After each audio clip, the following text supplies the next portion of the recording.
So to put some things in perspective, for the June 30, 24 audit, cash in the electric fund was $8,200,000, and we owed another $1,700,000 in liabilities. So if you net those two, you're maybe looking at $6,500,000 in available cash, and the total net position was $26 million. So about 25% of it is actually spendable, right? Does that make sense? Yep.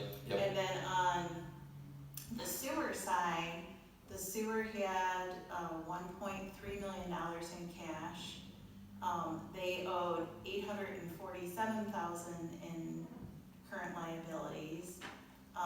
So they had, so let's say they had $500,000 on hand, and their fund balance was $11 million.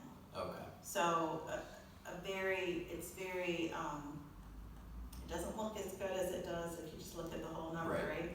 And then water, so water had $1.16 million in cash. They owed $258,000, so they had about $800,000 in cash. And they had a total net position of $8 million, so about 10% of their fund balance is cash.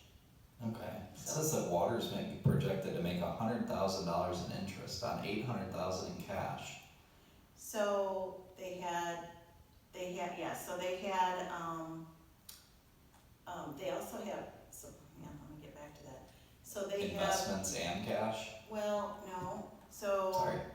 Yeah, no, it's okay. So they have to keep $1.3 million in restricted cash for their bonds. So we have, when you sell a bond, you have requirements in your bond ordinance that talk about how much you have to set aside for restricted cash. Also, at the time that this audit was happening, they had some money left from their bond that we can't count as our cash to spend.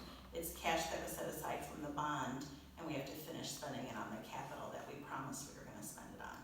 So that's a little bit different, right? So they did make some money on interest, and we do get to keep that money. That was the interest for the Westwood project, both water and sewer had interest. I think it's important also to mention that while the electric side might have $6 million or 6.5, we'll buy a transformer or a piece of equipment that will be $3 million. So there's very, very large expenditures